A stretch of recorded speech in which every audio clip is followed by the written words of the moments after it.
ndenge opesinga micro na yo mpona tolobela na ba concert bi chrétien tozomona me nde mamango ezokende Olivier.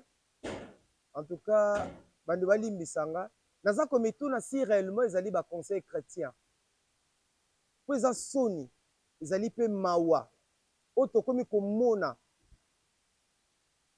tolandi bavideo Pasteur Moïse Mbie tomonaki ndenge ndeko moko aleki na bareseau sociaux mpona kolobela Pasteur Mike Kalambai.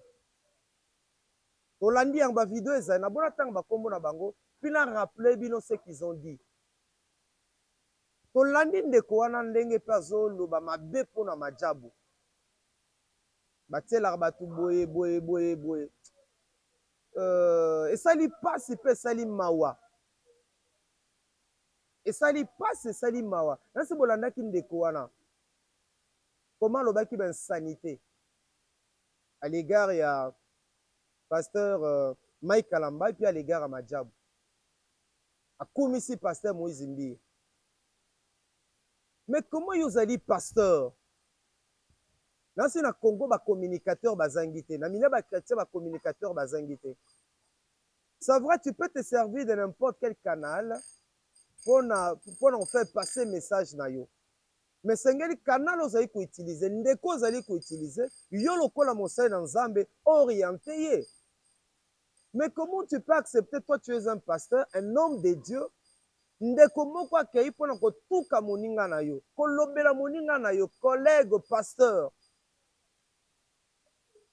Et comment le pasteur moi je me disais que le pasteur Moïse Mbie allait réagir na ba propos ya ndeko wana, peut-être se désengager et passer dans le média dire que malobo ndeko wana lobi etali ngai te nga na tindi ete.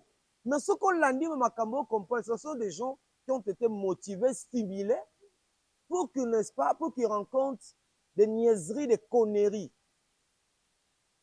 Makambo ya Nzambe, to désacraliser makambo na Nzambe, to désacraliser évangile na mboka Congo. Nga na kanisa ki esili. Na oti komona lisusu mikolo video mususu. Ya bandeko mususu, bango pe batelemi.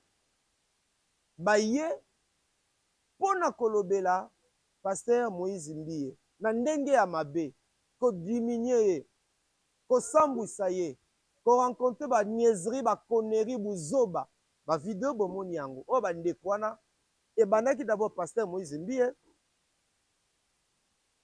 ndeko wana ye koloba mabe pona majabu aye ko mabe pona Pasteur Mike Kalambai siko komi ngala ya ndeko mususu ye patelemi aye siko pona koloba mabe pona Pasteur Moïse Mbie kotuka même Mama Peniel oyo azalaki mwasi ya Pasteur Mike Kalambai. Alors mais comment les deux serviteurs de Dieu ne réagissent pas? Bolimo mema biso wapi? Ou bien comme bozambe événement bolobi bon to créer ba buzz na Kinshasa to ningisa Kinshasa Kinshasa bakoma kolobela biso mena ndenge ya mabe esope bino mibale esope bino mibale po esali soni. Ngai ndenge nazawa so namoni mutu par exemple Olivier Mukendi kolo chaîne oyo so aleki na TV koloba na kombo na nga mabe ya mosali songolo pakala nga max na kobima nakoba non nga natindaki ete et puis nazali kopartager point de vue ya ndeko Olivier Mukendi Chibangu te non salango. Mais tomoni Pasteur Mike Kalambai a réagir te, tomoni Pasteur Moïse Mbie a réagir te, bango nyonso bavandi kimia yo sala soni bitumba oyo toyebaka na mokili ya Jiben Piana na bawera lelo fali na fere yango lelo Mike Kalambai na Moïse Mbie bazo présenter biso un spectacle désolant et un spectacle honteux ya basali na Nzambe. Comment bato bengi basali na Nzambe bako koma na niveau wana Jésus coopéra yango. Quand je parle de Jésus coopéra yango wana ti to continuer l'analyse.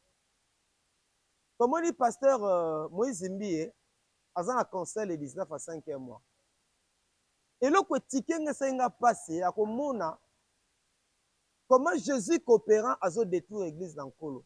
Comment business ekotili makambo na Nzambe. Comment lik ekotili makambo na Nzambe. Comment comp ekotili makambo na Nzambe. Atie 5000 francs congolais pour na biso ba petit peuple. Net ba doctorant CTMP Casimir. Biso ba 5000. A ce qu'on a VIP. Yo quand même VIP en VIP simple $100. VIP ordinaire, $130. Non, VIP simple $100. VIP d'honneur, $130. VIP présidentiel, $180. VIP pelouse. Bao balingi ba mona penza. Ba mona pasteur Moïse boye ko fara comme disent les Quinois. Bo mona e boye. Mbunzo na mbunzo. Bino $250. Ça dit sont quand même sérieux. Nangambo pe na moni Michel Bakenda. Sorti album na concert $200.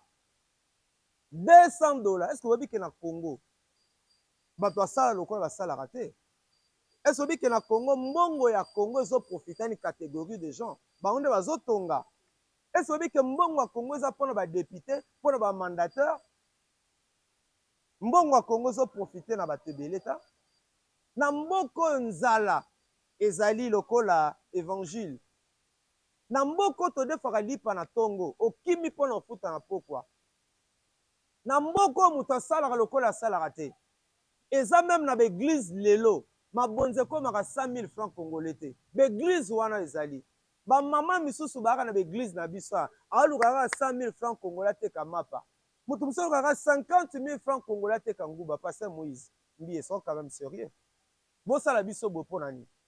Pourquoi bozo nyokola bolingi botorturer biso? Non, ozoteka nini? Ozoteka nini? Qu'avez-vous reçu de vous-même? Qu'avez-vous reçu de vous-même? Nyonso ozala ngo Nzambe apesi yo, mungongo wana Nzambe apesi yo, likaba kobeta piano Nzambe apesi yo. Oza artiste munene na mboka oyo, oyembaka bien, obinaka bien, mais Pasteur Moïse Mbie bosala biso bo mpo nani? VIP donc toye na concert avec 5 types yabat. 5 types yabat. Grand public là tibiso na ba CTMP Casimir, to fouti 5000. VIP simple. Ce VIP ordinaire a fouti $100. Le lolo quoi 280 000 francs congolais. VIP d'honneur a fouti $130. VIP présidentiel 180. Et bato ba mona Pasteur Moïse Mbie fara boy. Ba simba ye par exemple. Ba mona nenga $250. Et ça bato bazwa $250 te na mboko. Et peut te concerne à stade. VIP yani. Et puis les gens qui vont expliquer ce concept de VIP wana. Peut-être que vous comprenez. Mais vieux peut avoir personnalité importante, personnalité très importante. Mais tant qu'on a yambi yesu. Et que Olivier Moukende yambi yesu. Bouka Sampecha yambi yesu. Mais toko VIP. Nous quittons du ténor à la lumière. C'est ça VIP. Si quelqu'un t'a créé, c'est une nouvelle créature. Nouvelle créature. A comme VIP. A comme perso. Moi, je suis une personnalité du royaume. Nous sommes des personnalités du royaume. Nous sommes des VIP. Mais nous sommes des état. Nous sommes des Lili. Nous sommes des Mbindo. Nous sommes des Nkele. Nous sommes des Loutou. C'est ça, Jésus coopérant. Jésus coopérant le. Mais cela, Jésus coopérant. Et ça, relukate. Yango ezo monana. Pour que la bisope mawa. Yo kasi que même la cité Bethel, o limité wana. Bah tout basa capable de refoutre 100, 130, 180, na $250. Bah tout l'église ba ko futa yango. Na moment to zaboy. Nzala na mboka. Depuis tongo batu mususu no ba liete. Atoke concert na stade $100. $130, $180. Yes, kama. Jésus est vendu. Jésus à vendre. Jésus à vendre. Je comprenais, ah ok. Ata 2000, 2500. Mbongo mutu pa yuko bunda sa nini. Afuta. Est-ce que vous avez un spectacle? Voilà showbiz yango. Showbiz yango. Vous avez un spectacle. même bawere bajibe bakofi olomide baheritier bafélix wazekwa babeti mpe bastade wana fali abeti na stade fere abeti mpe na stade wana basenga bambongo oyo ta amweke nga na bosani analyse ya mibale tomoni na stade paster marcelo aki na stade tata raphaël kabundi walesa évangéliste ayaki na stade de martyr kizambi na kibila évangéliste ayaki na stade de martyr pendant 3 jours bagénéral soni kafuta bazala na bastade de martyr mama emi kutino azala na stade de martyr badeni lesi bazala na bastade de martyr bafutisa mbongo ta baluwa bainstrument bafuta bafrais basala nyonso évangéliste claude kabundu alesa apesi mbongo ya stade tomoni bapano banderole banile ayesi kobandela namonaki te bakomi voilà vip bato bao na stade me bango mpe baoganye bazobondela mpona bato baodepense bambongo mais la question que je me pose pourquoi quand il s'agit d'un artiste musicien à organiser événement ayebi biso batypologie ya baprix naotuna ayebi biso catégorisation yango tokomi na avion first class oyo boyeboye même sosi oko tokomi na avion nayebi ke bolinganga te nayebi ke bofinganga nayebi ke nayebi yango deja bolinganga te bofinganga mais un jour bocomprendre ke makambo nga alobaka eza na ntina nasala règlement de compte te nasala bomoi bemission na nga nao nuance partout bemission na nga nao nuance partout eyosala pasi osala mawa paster moïse mbiye na paster mike kalambai boye te sikoyo naotuna yesu ya nini oyo bino mibale bozoteya yesu ya modele nini bozoteya paster moïse mbiye na paster mike kalambai yesu ya modele nini bozoteya lelo eza sous secret te kotala baréseaux sociaux bravo na paster luison tunasi oyo arecadre bango mpe ka makambo nga nazoloba paster luison tunasi ye mpe alobi yango paster moïse mbie na mike kalambai nayebi te dimanche wa boteya le to vendredi dimanche oyo boteya paster mike na paster moïse mbie dimanche oyo boteya nini bino boteya nini nga naza mondimi na eglize ya bongo na kotia so makolo te nga max nabi nga beglize ya bongo na kotia makolo na nga te ou des hommes de Dieu pensent que bango bakomi bastar baye baluka babuzz batia bango ka balobela bango yango moi na église catholique mpo moto akoma mesela be alipa na nguba te c'est ça mabe ya réveil moto alalaki alamuki akomi pasteur po azalaki un bon modérateur po ayembaka bien akomi pasteur nga na osala théologie maintenant eza mpona koma pasteur te ezaka mpona yekola nayeba mpo mosala na ngai eza na étudiant en théologie pour le moment nakosala théologie te mpona koma pasteur mais osala théologie par rapport bemission na nga nasalaka nasala yango esu malamu naloba bilobaloba te e mpona kosilisa ninoba mpona mama peniel po azalaki mwasi ya mai kalambai mama peniel n'est-ce pas ke bobotana ndeko mai kalambai juste temps kaka mobali no annonce concert na Zénith de Paris na stade yo réapparaître okomi kolobaloba quand même mama oza mwana pasteur obalaki pasteur mama à un moment silence mpe ezalaka bien mais comment okobimisa mobali no motakala bobu leso babengo mama na koza mai kalambai aoza mabe na malamu na ye yango ozomona mabala bajeune ebele bazobala baiprépare na libala te bayembeleka ye oyo bango babalaka mpona baye oyo babalaka mpo balatu bavoile bamona bango me baprépare na libala ta bapaster lokola badie donné site alwemba 50 ans de mariage badie donné site alwemba 50 ans de mariage bato lokola bachef de travaux petit Casimir doctorat en sociologie na Inikine 35 ans de mariage na mama Bukasa yoka seke baswana te yoka seke babunda te mais omona ona ba réseaux sociaux ta olikambo ba famille et comment koma tina ba réseaux sociaux mais bozo exposer bana na bino ba vidéo wana ekotikala ne fils que par reconnaissance moto abalaka yo tout ça Mais non, pourquoi les réseaux sociaux comme essayer de résoudre ma problème? C'est un petit Casimir, un sociologue. Voilà, Moussa Makacha Osa. Voilà, si c'est mission Nangai. Je me demande réellement si ma concert est pour la gloire de Dieu. Ce concert Moïse Mbie, ce concert Mike Kalama, pour la gloire de Dieu, ils doivent se réconcilier, demander pardon au peuple de Dieu. Ils doivent demander pardon au peuple de Dieu.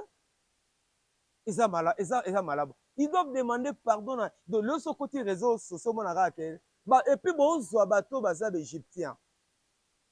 Bon, ils égyptien. Bateau même à Kamanzambe bayebi angote. Bakomi koya. Comment on a revendre na Hollande télévision? Namona ndeko mutumoka na kombo nanga azofinga ndeko nanga Roger Baka. Nota la TV boye. Namona par exemple John Famba azofinga Roger Baka mon nom. Mais non, je vais réagir. Non, loba.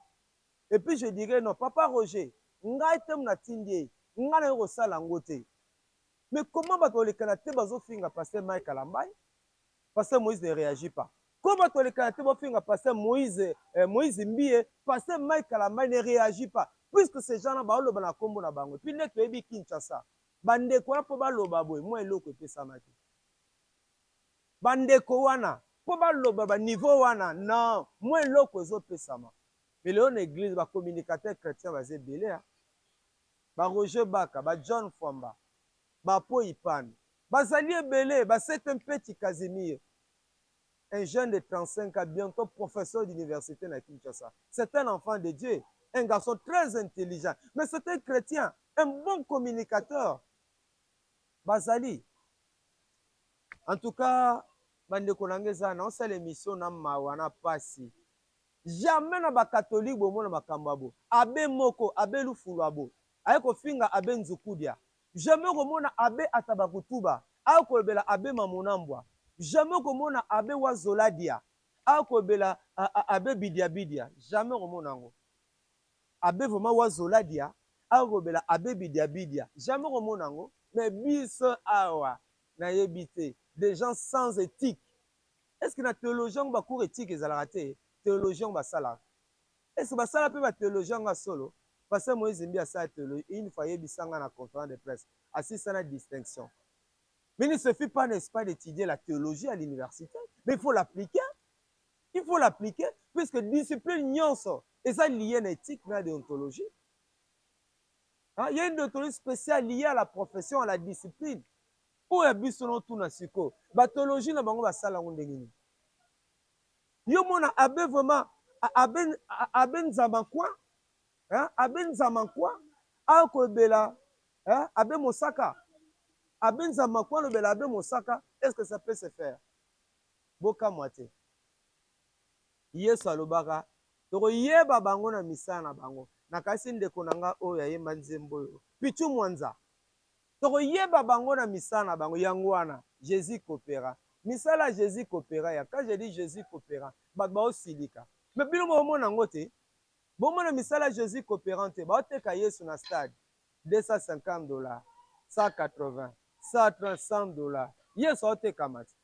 Ba mama bela lipa kuta tongo azo kokate. Azo $100 na ke na $100. Wana ba spectacle na ndi ba même teke Yesu ozala. Wana spectacle ba laksa biso. Ndenge ba ko bina, kuna zaka mabina. Hein? Musique chrétienne ezalaki biso yebaki. Musique chrétienne ba mente. Hein? Musique chrétienne ba mente. Hollande talatina batwazo lela. Lolo l'église to lela esuta. Lo musique chrétienne comme ndombolo. Musique chrétienne la lelo yango wana. Musique chrétienne ezako yoki boye. Osimbi mutu batwazo lela, batwazo kwea na ba église. Hein? Mais appelle ba o ba pambola biso. Ba pambola biso pe bazali. Na dit que ebele bokosilika po ayala sarani iye po azana ye azani mutanzala amutapase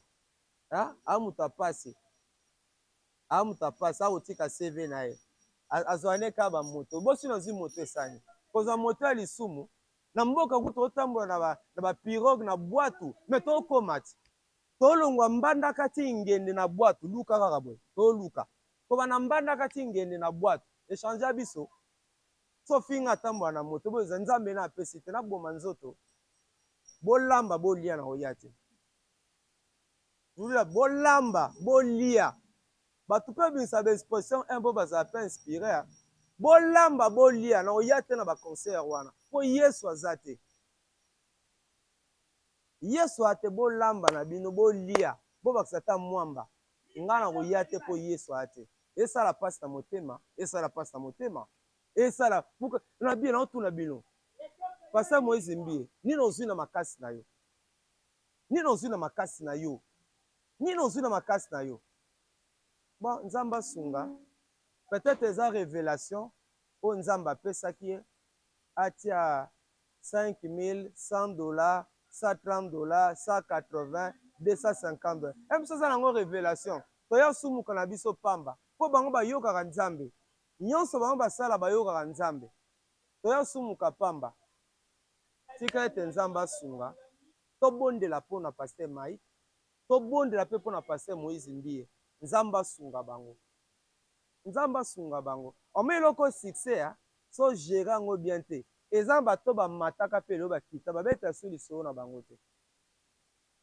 balobela ngo na ndenge ya bien balobela ngo ndenge ya bien merci na pasteur Lison Tunasi ndenge ore pasteur Lison Tunasi pasteur ya KDC ta ndenge arecadre bino ape jeune aza pe jeune sikoyo komi nini toyei kovanda te kaka bino donc bino nde bosukisi basala nzambe na Congo bino nde bosukisi basala nzambe na Congo bino boleki bapapa Sita Lwemba bino boleki bapapa Sita Lwemba bino boleki bampaka na Israël Sembe boleki bango bino boleki bapotre Roland Dalo boleki bango pasa Moïse Mbie na pase Makalamba bino boleki apotre Roland Dalo bino boleki bango donc tokovanda kimia te bino boleki papa na biso nani Fridola Mbongo boleki papa Mbongo boleki ba Fridola Mbongo ba papa na biso boleki bango bino boleki papa nani o bokulaka bokundowa boleki ye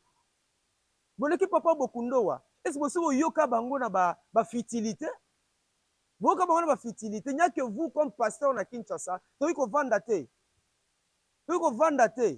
bolamba bolia ngana oyate numéro na ngango wana plus 243 89 64 80 627 plus 243 89 300 677 tout le monde a peu ba œuvre te bozo pe bambongo bona combien d'écoles combien de centres de santé boza ba centre orphelinat boni boza nango boni boye biso ba centre orphelinat bosala bona ba pharmacie boni ba œuvre sociale boni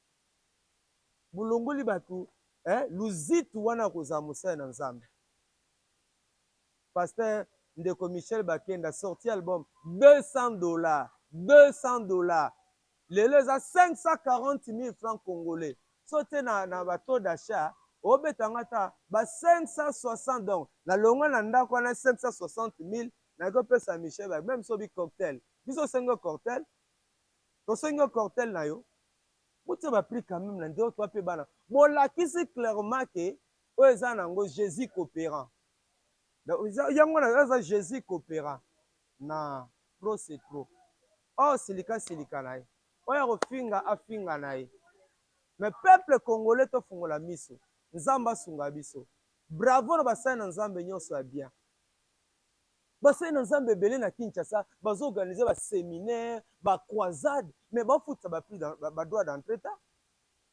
nakende bamosu epa papa Alpha Lushima na njili tala mindele baya afuti mbongo ta bazali ebele basala nzambe osala baformation olandi bozwi mpe mate obikisami me bafutisa te pourquoi bino bakomi ofutisa même si bofuti bozala mpe modéré bozala modéré ana olobi yanko bino bozala bagénéraux na bacolonel bozala bamagistrat bozala nde na oloba boye bosi bobengi bango tona limemia mpe na justice ya mboka na biso bosunga biso mpe la Bible dit la justice élève une nation bosungaka mpe biso te boye te est ce que baza na batata ya milimo te tata molimo ya Mai Kalambai tata molimo ya Pasteur Moïse Mbie bazala tata milimo na bango. Comment batu baobimba na bakombo na bino bo réagir te eloko wana eza malamu ta bato ake na TV na bareseau sociaux baokolobela boyi kolobela artiste wana me boloba na ndenge ya bien bakomi kofinga eyo mpo ovande c'est-à-dire que tu trouves normal bato ya Pasteur Moïse Mbie bakofinga bato ya Pasteur Mike bato ya Pasteur Mike mpe bakofinga Pasteur Moïse. Ça je dis non, là je dis non. Et puis batango banani batango banani batango banani batango banani o ba kofinga baza de tic nini bana profil nini, quel type d'homme, quel type d'homme, quel type d'homme de Pasteur Moïse Mbie bo vandi bo bato ba kofinga Pasteur Mike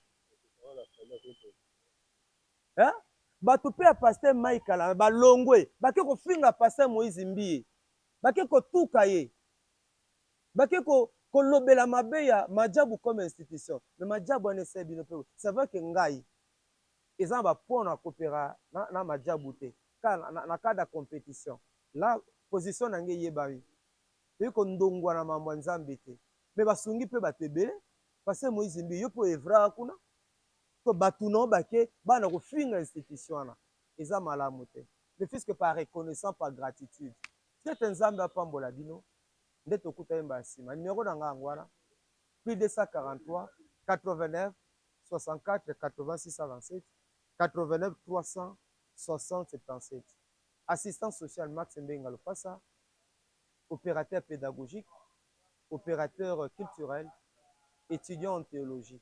Merci.